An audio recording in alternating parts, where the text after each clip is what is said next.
Even the smallest of articles can obscure the presence of a motorcyclist. The only person that I know that ever sees motorcyclists on the road all the time is a car driver who has been a motorcyclist. He somehow has that spot removed. I don't know how, but he is conscious of them.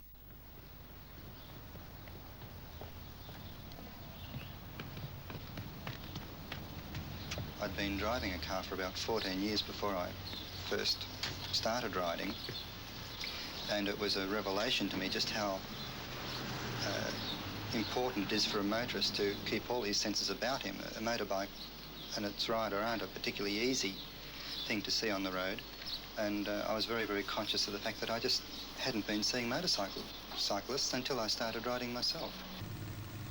The driver of a motor vehicle is only really conscious of a motorcyclist on the road if he has had previous motorcycling experience.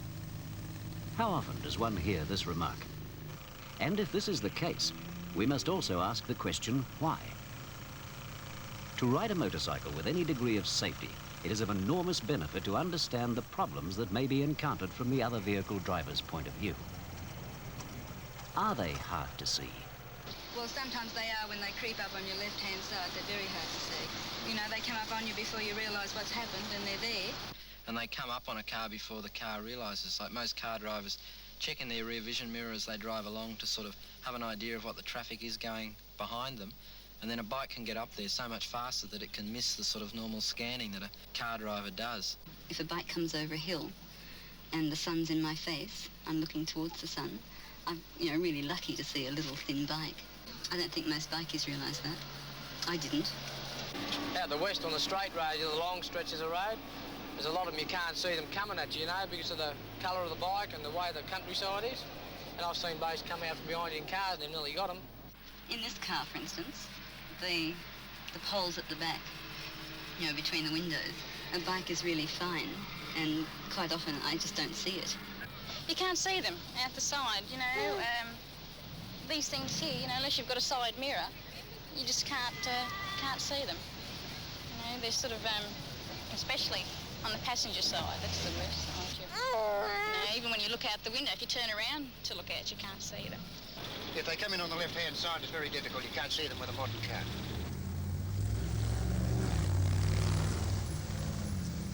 They are particularly in mine because I've got a long panel at the back there which cuts out vision, especially of bikes. Well, you have got a blind spot. The mirrors aren't sort of long enough to see down beside the cabin. If they do get beside you there, you could accidentally run over a guy who was down there. You wouldn't know he was there. At night, different problems are encountered. Sometimes you can miss a bike's headlight because when they turn around corners, the light turns away from the traffic, and it also goes down to the ground depending on how fast you're going around the corner. And like when you're sitting at an intersection, you judge how far away the cars are by how wide their headlights, how far their headlights are apart. Well, a bike's only got one light, so you've got to be really careful because your headlight can merge into the oncoming traffic and people just don't see you. One of the most important things you can do is to make yourself more visible to the drivers of other vehicles. I think you've got to make yourself as visible as possible, wear bright coloured clothing and ride with a headlight on during the day, which, stands out. The type of driving that is called for in the courier business places great demands on the rider. For this reason, what you ride and how you ride are extremely important when it comes to survival. To the basic bike, I've fitted various accessories. The most important one is the fairing on the front. This has a major effect on visibility, to the point where there are very few situations where motorists do not have ample warning of my approach. Well, normally I must confess I don't wear brightly coloured trousers. I normally jeans, but strong boots, good gloves, and importantly a bright orange jacket I normally wear. I've been accused of being a lair, but I'd rather be a live lair than someone who's a little bit more restrained and been knocked off the road. How important is clothing? It's very important. Primarily from a visibility angle, if other traffic can see you, you've got a lot going for you as a motorcyclist.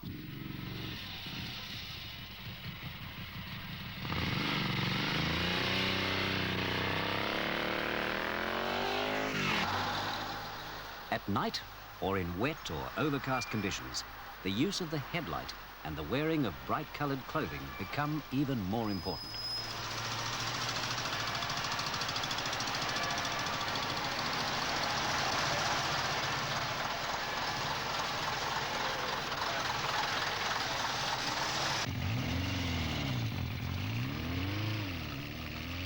I wear a leather jacket for normal riding. If I'm riding at night, I'll wear a day glow vest. If it's wet weather, I'll wear a bright yellow spray jacket and bright yellow plastic trousers. They're firm and durable and they keep the water off. If, despite these precautions, you feel that the driver of any vehicle you are nearing could have difficulty in seeing you, warn him by flashing your light or sounding the horn. There are occasions when, however careful, however observant a motorcyclist happens to be, he will come off his machine. It may be due to foolishness on the part of another motorist, an animal running in front of the motorcycle, bad road conditions, or whatever. A motorcycle affords very little protection when a rider falls from his machine, and consequently, thought and care should be taken with the type of clothing a motorcyclist should wear. We've previously discussed clothing as a visibility aid to other motorists.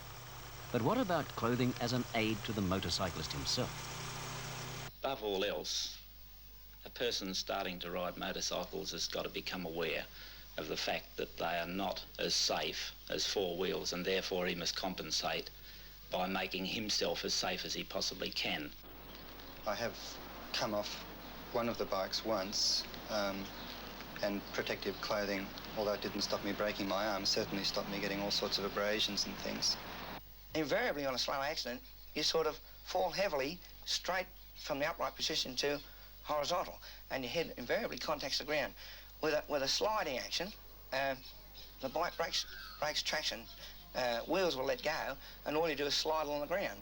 I've got a good helmet. It's the full face type, which you're mad to ride with anything else in the city because it does protect your face. Probably the most important piece of personal equipment for a motorcyclist is an approved safety helmet. Prices and styles vary, but you should select one which meets the requirements of the Australian Standards Association. Buy only a helmet which bears the ASA mark and wear it correctly. If your helmet is not fitted with a non-tint protective visor, get a good pair of goggles. Without such protection, flying stones or even small insects could cause you to lose an eye or crash and lose your life. Yeah, I think the first lesson I learnt was to wear solid shoes or boots, and that was learnt on the 125. I used to ride around in summer with a pair of sandals with very thick soles on them, but no protections over the top. And I came around a corner once and just slid out on an oil slick and ripped out all my toenails on my right foot, which wasn't very comfortable, not for a while. I ride a lot of tie riding and scrambles in Darwin, and I wear a lot of protective gear. Thick Levi jeans and a protective shirt and padded boots.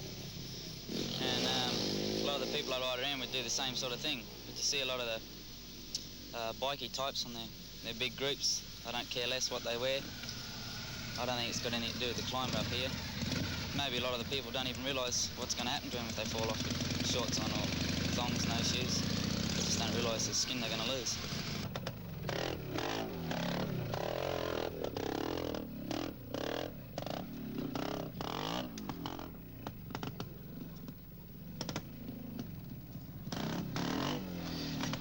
Leather boots I strongly recommend because they give a lot of protection to the ankles and feet. A lot of riders at the moment are using rubber ones, but they don't give the same protection. So I would really recommend the leather boots. About 2 years ago, on a trip to Albury, a dog just came from nowhere, from behind a parked car actually, and he ran straight into the front wheel of my machine and brought me down. On that day, I didn't have a suitable pair of gloves to take with me, so I thought, oh, I'll just ride without gloves, no worries. My hands were literally in ribbons. I had skin hanging off them all over the place, and it was quite painful. Coefficient of friction between bitumen and skin is something like cheese and a good file or a good rasp. I've always worn gloves though, and I've noticed any time that I have come off that the gloves have been badly damaged. especially the palms and the knuckles.